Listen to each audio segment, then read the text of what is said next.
Chilli ജാസ്മിനിലേക്ക് എല്ലാവർക്കും സ്വാഗതം. സാധാരണ നമ്മൾ ഈ ടെറസിലേക്ക് വരുന്നതെന്ന് പറയുന്നത് എന്തെങ്കിലും തരത്തിലുള്ള പച്ചക്കറികൾ, മുളകോ അല്ലെങ്കിൽ വഴുതനയോ തക്കാളിയോ വെണ്ടയോ ഒക്കെ പോലെയുള്ളവരെ നട്ടുപിടിപ്പിക്കാൻ വേണ്ടിയാണ്. എന്നാൽ ഇന്നത്തെ നമ്മുടെ വരവെന്ന് പറഞ്ഞിരിക്കുന്നത് നമുക്കൊരു പപ്പായ ചെടിയെ നട്ടുപിടിപ്പിക്കാൻ വേണ്ടിയാണ്. നല്ലോണം സ്ഥലമൊക്കെ ഉള്ളവർക്കാണെങ്കിൽ പറമ്പിൽ നട്ടുപിടിപ്പിക്കുന്നതാണ് നല്ലത്.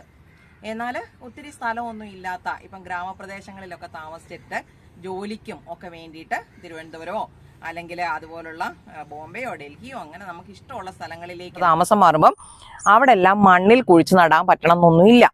എന്നാൽ നമുക്കൊരു പപ്പായ ചെടി നട്ടു വളർത്തണം എന്ന് നമുക്കൊരു ആഗ്രഹം ഉണ്ടെന്ന് വിചാരിച്ചു. അപ്പം ഞാൻ തരുന്നത് പോലെ നിങ്ങൾക്കും പപ്പായ നട്ടുപിടിപ്പിച്ച് ഇഷ്ടംപോലെ പപ്പായ വിളവെടുക്കാനായിട്ട് പറ്റുവേ. അപ്പം നമുക്ക് പെട്ടെന്ന് തന്നെ വീഡിയോയിലേക്ക് പോകാം. പപ്പായ നമ്മൾ നട്ടു വളർത്തുമ്പം എപ്പോഴും തിരഞ്ഞെടുക്കേണ്ടുന്ന ഒരു സ്ഥലം എന്ന് പറയുന്നത് നല്ല പോലെ സൂര്യപ്രകാശം കിട്ടുന്ന സ്ഥലമായിരിക്കണം. അതുപോലെ വെള്ളം കെട്ടി നിൽക്കാനും പാടില്ല. അവർക്ക് ആവശ്യത്തിന് നനവ് കിട്ടണം, പക്ഷെ വെള്ളം കെട്ടി നിൽക്കുന്ന സ്ഥലത്ത് പപ്പായ വളരില്ല. പെട്ടെന്ന് തന്നെ പപ്പായ ചെടിയുടെ വേരുകൾ ചീഞ്ഞു പോകുന്ന ഒരിനം ചെടിയാണ് പപ്പായ. ഞാൻ ഇന്ന് ഒരു പാത്രത്തിലാണ്. ഇപ്പം നമ്മൾ ടെറസിൽ നട്ടു വളർത്തുമ്പോൾ നമുക്കൊന്നുകിൽ ഗ്രോ ബാഗിലോ അല്ലെങ്കിൽ പാത്രങ്ങളിലോ മാത്രമല്ലേ നട്ടു വളർത്താൻ പറ്റുള്ളൂ. അപ്പം ഞാൻ പപ്പായ ചെടി നടാൻ ഉദ്ദേശിക്കുന്ന പാത്രം നിങ്ങൾക്ക് കാണിച്ചു തരാവേ. വാ, ഈ പപ്പായയുടെ ചെടിയാണ് നമ്മൾ നട്ടു വളർത്താൻ പോകുന്നത്. നമുക്ക് പോയി നട്ടുപിടിപ്പിക്കാം. വാ, നമ്മളിതേ ഈ പാത്രത്തിനകത്താണ് ഈ പപ്പായ ചെടി നട്ടുപിടിപ്പിക്കാൻ പോകുന്നത്. പാത്രം കണ്ടോ, കാണോ? ഇതിനകത്ത് വേറെ ഏതോ പച്ചക്കറി ചെടി നിന്നിരുന്ന ഒരു പാത്രമാണ്. അപ്പൊ അതിന് കൊടുത്തിരുന്ന ഒരു സപ്ലാണേ ഇത്. ഇവിടെ ഈ പാത്രത്തിൽ നമ്മൾ കൂർക്ക നട്ടു വളർത്തും. അതുകൊണ്ട് കൂർക്ക കമ്പുകൾ താഴേക്ക് വീണ് കിളുത്തിരിക്കുന്നതാണ്. അതൊക്കെ നമുക്ക് മാറ്റിക്കളയാം. ഇനി ഇതിനകത്തിരിക്കുന്ന ഈ ചപ്പും ചവറിനെയൊക്കെ ഞാൻ ഇങ്ങോട്ട് മാറ്റുവാണേ. അത്യാവശ്യം ഒരു വലിപ്പമുള്ള പാത്രമാണ്. നമ്മൾ സാധാരണ മണ്ണിലാണ് നടാൻ ഉദ്ദേശിക്കുന്നത്. 2 അടി നീളവും 2 അടി വീതിയും 2 അടി താഴെയുമുള്ള ഒരു കുഴി വേണം. ഈ ഞങ്ങൾ ഇവിടെയൊക്കെയാണ് കപ്പളം എന്നാണ് പറയുന്നത്, ഓമക്കായ എന്നൊക്കെ പറയുന്നതുമുണ്ട് നമ്മൾ നട്ടു വളർത്തേണ്ടത്. ഇത് ഏകദേശം നല്ല വലിപ്പം നീളവും വീതിയും ഒക്കെ ഉള്ളൊരു പാത്രമാണ്. അപ്പം ഞാൻ ഈ പാത്രത്തിനെ ഒരു കുഴിയായിട്ടാണ് ഉദ്ദേശിച്ചിരിക്കുന്നത്. അപ്പം ഇതിനകത്ത് നേരത്തെ ചെടി നട്ടു വെച്ചിരിക്കുന്നതായതുകൊണ്ട് ഇതിനകത്ത് മണ്ണൊക്കെ ഉണ്ട് കേട്ടോ.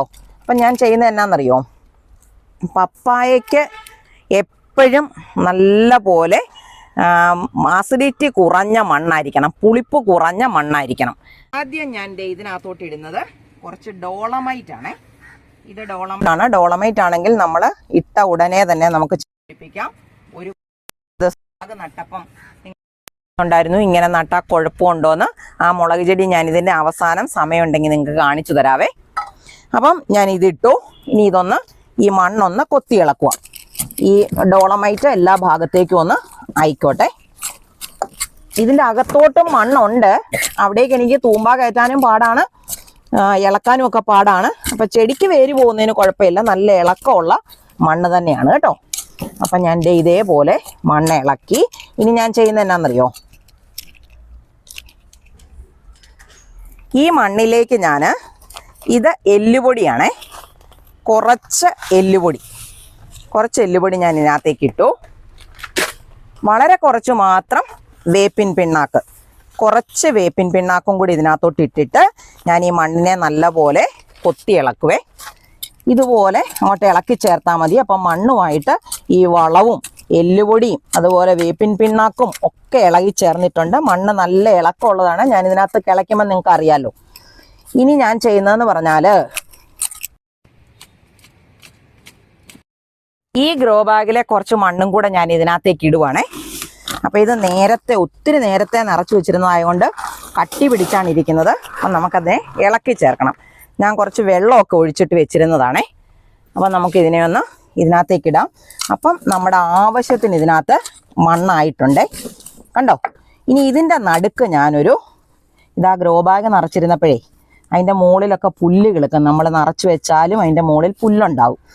അപ്പം ആ പുല്ല് ഇതിനകത്ത് കിടക്കാൻ സമ്മതിക്കരുത്. എന്ത് ചെടി നട്ടാലും നമ്മൾ ഈ കളകൾ വളർന്നു കഴിഞ്ഞാൽ നമ്മൾ ഈ ചെടിക്ക് കൊടുക്കുന്ന വളമെല്ലാം അവർ വലിച്ചെടുക്കും. നമ്മുടെ ചെടിക്ക് വളർച്ച കിട്ടത്തില്ല. അപ്പം ഞാൻ ഇതിൻ്റെ നടുക്കിനി ഒരു കുഴി ഉണ്ടാക്കാൻ പോവുകയാണേ. അപ്പം നമ്മൾ പറമ്പിൽ ചെയ്യുന്നത് പോലെ തന്നെയാണേ. അപ്പം ഇതിൻ്റെ നടുക്ക് ഞാനൊരു നല്ല കുഴി ഉണ്ടാക്കിയിട്ടുണ്ട്. ഇപ്പം കൈ വെച്ചിട്ടാണേലും കുഴപ്പമില്ല. കണ്ടോ, ഇങ്ങനെ ഞാൻ നീളത്തിലാണ് കുഴി ഉണ്ടാക്കിയിരിക്കുന്നത്. കാണുന്നുണ്ടോ? ഇനി ഞാൻ ചെയ്യാൻ പോകുന്നത് എന്നാന്നറിയോ? ഇതാണല്ലോ നമ്മുടെ പപ്പായ ചെടി. പപ്പായ ചെടി നടുമ്പോൾ എപ്പോഴും ചെടിയുടെ വേര് പൊട്ടാതെ നടണം.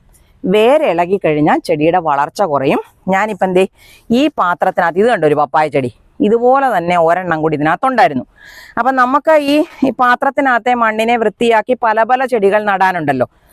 അപ്പം ഇത് വളർന്നു നിൽക്കുന്ന കണ്ടപ്പം ഞാൻ ഇതിനകത്തുനിന്ന് നല്ലപോലെ വെള്ളമൊക്കെ ഒഴിച്ചിട്ടാണ്, പറ്റുന്നത്ര വേര് പൊട്ടാതെ വേണമെന്ന് പറഞ്ഞാൽ നമ്മളിങ്ങനെ വലിച്ചു പറിക്കുമല്ലേ, കണ്ടോ ഇതുപോലെ വേരൊക്കെ പൊട്ടും. ഇങ്ങനെ പൊട്ടിയ ഒരു ചെടി ഞാൻ നട്ടു വെച്ചിരിക്കുന്നത് നിങ്ങൾക്ക് കാണിച്ചു തരാവേ. ബാ, നമ്മൾ അവിടെയാണിത് വെച്ചിരിക്കുന്നത്. ഞാൻ കാണിച്ചു തരാം.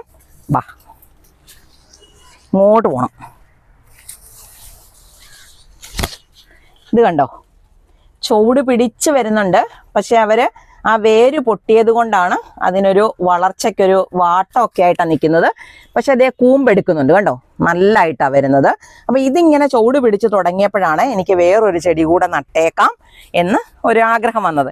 ഇനി ഇവിടെ നിൽക്കുമ്പം പപ്പായ ചെടിക്ക് ഒരു ഗുണമുണ്ടേ, ചുവട്ടിൽ ഒരു കാരണവശാലും വെയിലും ചൂടും തട്ടത്തില്ല. മുകളിലേക്ക് ഉയർന്നു വരുമ്പം ഇലകൾക്ക് എത്ര ചൂടും വെളിച്ചവും കിട്ടുന്നതാണ് താല്പര്യം. ചുവട്ടിൽ നമ്മൾ നനവും വളവും കൊടുത്താൽ മതി. അപ്പം നമുക്ക് അവിടെ നട്ടുവെക്കാം. നമ്മൾ കുഴി ഉണ്ടാക്കിയിട്ടിരിക്കുന്നത് ഇവിടെയാണല്ലോ. അപ്പം ഇതിനകത്തേക്ക് ഇത് നല്ല ഉണങ്ങിപ്പൊടിഞ്ഞ ചാണകപ്പൊടിയാണേ. ചാണകപ്പൊടിയോ കോഴിവളവോ മണ്ണിര കമ്പോസ്റ്റോ നമ്മളുണ്ടാക്കുന്ന കിച്ചൺ വേസ്റ്റിൻ്റെ കമ്പോസ്റ്റോ ഒക്കെ നമുക്ക് ഇട്ട് കൊടുക്കാം. അപ്പം ഞാൻ ഇതുപോലെ നല്ല പോലെ കുറച്ച് ചാണകപ്പൊടി ഇതിനകത്തേക്ക് ഇട്ട് കൊടുക്കുവാണേ. എന്നിട്ട് നമുക്കിതൊന്ന് ഇളക്കി മാറ്റി വെച്ചിട്ട് വേണം ഇതിനകത്തേക്ക് നമുക്ക് നടാൻ. അപ്പം ഞാൻ ഇതിനകത്തുനിന്ന് ഈ ചെടിയെ ഊരിയെടുക്കാൻ പറ്റുമോ നോക്കട്ടെ, അല്ലെങ്കിൽ നമുക്ക് കവർ കീറിയിട്ട് എടുക്കണം. ഊരിയെടുക്കാൻ പറ്റുമോ നോക്കട്ടെ. ചിലപ്പോഴാണെങ്കിൽ അങ്ങനെ വരും, ചിലപ്പോൾ അങ്ങനെയാണെങ്കിൽ അവസരങ്ങളുണ്ട്. ഇത് വലിയ കുഴപ്പമില്ലാതെ ഇറങ്ങി വരുന്നുണ്ട്. അപ്പം ഇതിനകത്തെ മണ്ണെന്ന് പറയുന്നത് പശിമയുള്ള മണ്ണാണേ, നല്ല മണ്ണല്ല. അപ്പം ഞാനിതിനെ കുറച്ച് കളയുക. പക്ഷേ നമുക്കൊരു പ്രത്യേക കാര്യമുണ്ട്, ഒരു കാരണവശാലും ഇതിൻ്റെ വേര് പൊട്ടാനോ ഇളകാനോ ഒന്നും പാടില്ല. അപ്പം ഞാൻ ചെയ്യുന്നത് ഈ ചെടിയെ ഇങ്ങനെ അങ്ങോട്ട് നടുവാണേ. ഇച്ചിരി ചെരിഞ്ഞിരിക്കട്ടെ, അവർ വെളിച്ചം കിട്ടുന്ന സ്ഥലത്തേക്ക് അവരങ്ങ് വന്നോളും. അപ്പം ഞാൻ ഇവിടുന്ന് കുറച്ച് മണ്ണിങ്ങോട്ട് നീക്കിയിട്ടിട്ട് ഈ മണ്ണിട്ടിട്ട് മൂടുവാണേ. നമ്മൾ ആ ചാണകപ്പൊടിയും ഒക്കെ ഇട്ടിരിക്കുന്ന ഭാഗത്തെ മണ്ണാണ് ഇതിൻ്റെ വേരിന് മുകളിലേക്ക് വന്നിരിക്കുന്നത്. കണ്ടോ, ഇപ്പം ഇച്ചിരി ഇങ്ങനെ വളഞ്ഞു നിൽക്കുവാണ്. കാരണം ടെറസയിലൊക്കെ വളർത്തുമ്പോൾ നമ്മൾ താഴെ പപ്പായ ചെടി വളർത്തുന്ന പോലെ അങ്ങ് പൊക്കി വളർത്താനുള്ളൊരു സൗകര്യം കിട്ടത്തില്ല. ഇനി ഇങ്ങനെ നമ്മൾ ഉദ്ദേശിക്കുന്നത് പോലെ നമുക്കവനെ വേണ്ടെന്ന് എന്താ ഇങ്ങനെ തന്നെ ഇവിടെ നിൽക്കട്ടെ കേട്ടോ. അപ്പം അത്യാവശ്യം മണ്ണുണ്ട്. ഇനി നമുക്ക് ഇതിൻ്റെ മുകളിലേക്ക് പുതയും അതുപോലെ മണ്ണും ഒക്കെ വീണ്ടും വീണ്ടും ഇട്ട് കൊടുക്കണം. പിന്നെ ഇതിപ്പം നമ്മൾ നട്ടുവെച്ചത് കാരണം നമുക്കിതൊന്ന് നനച്ചു കൊടുക്കാം. കണ്ടോ, ഇതുപോലൊന്ന് നനച്ചു കൊടുത്താൽ മതി. ഈ മണ്ണിലാണ് നമ്മൾ നടുന്നതെങ്കിൽ ആഴ്ച നല്ല പോലെ നനച്ചു കൊടുത്താൽ മതി. ഇപ്പം ഇതുപോലെ ഗ്രോ ബാഗുകൾക്കകത്തും പാകത്തും ഒക്കെ നമ്മൾ വളർത്തുമ്പം ഒരു 2-3 ദിവസം നനച്ചു കൊടുക്കുന്നതാണ് നല്ലത്. നിൽക്കുമ്പോഴും ഇങ്ങനെ വേർത്തൊഴുകാണ്, അതുപോലെ ചൂടാണ് ഇവിടെ ഉള്ളത്. ടെറസയിലെ ചൂട് പിന്നെ നിങ്ങൾക്ക് അറിയാമല്ലോ. അപ്പം ഞാൻ ഇതുപോലെ നട്ടു വെച്ച് കൊടുത്തു. പിന്നെ ഇതിന് നന ഇതുപോലെ കൊടുക്കണം. പിന്നെ കള വളരാതിരിക്കാൻ നമ്മൾ പ്രത്യേകം ശ്രദ്ധിക്കണം. ഏറ്റവും കൂടിപ്പോയ 2 മാസത്തിൻ്റെ ഇതിന് ജൈവവളം കൊടുക്കണം കേട്ടോ. ജൈവവളമാണ് കൊടുക്കുന്നെങ്കിൽ, ഞാനിപ്പോൾ ഇവിടെ ജൈവവളമാണ് കൊടുക്കുന്നത്. അപ്പോൾ ഒരു 2 മാസം അല്ലെങ്കിൽ 1-1.5 മാസത്തിൻ്റെ ഇടവേളകളിൽ വേണമെങ്കിലും വളം കൊടുക്കാം. അങ്ങനെ വളം കൊടുത്താൽ ഇവർ നല്ല പോലെ വളർന്നു വരും. ഓരോ വളർച്ചയുടെ സമയവും ഞാൻ നിങ്ങൾക്ക് കാണിച്ചു തരാം.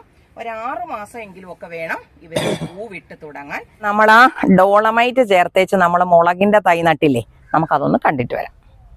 ഇതാണ് ഞാൻ നിങ്ങൾക്ക് കാണിച്ചു തന്നത്. മണ്ണിളക്കി ഡോളമൈറ്റ് ഒക്കെ ഇട്ട് എല്ലുപൊടിയും വേപ്പും പിണ്ണാക്കും ഇട്ട് ഒപ്പം തന്നെ മുളകിൻ്റെ തൈ നമ്മൾ നട്ട് വളർത്തിയതാണ്. തൈയുടെ വലിപ്പവും ഇപ്പോഴത്തെ തൈയുടെ വലിപ്പവും കണ്ടിട്ട് അവർക്കാണെങ്കിൽ തിരിച്ചറിയാൻ പറ്റും ഇവർ ഈ മണ്ണിനകത്തും നന്നായി വളരുന്നുണ്ട് എന്ന്. അപ്പം ഇതേപോലെ നമുക്ക് മുളകാണെങ്കിലും തക്കാളി ആണെങ്കിലും ചീരയാണെങ്കിലും ഒക്കെ നട്ടുപിടിപ്പിക്കാം.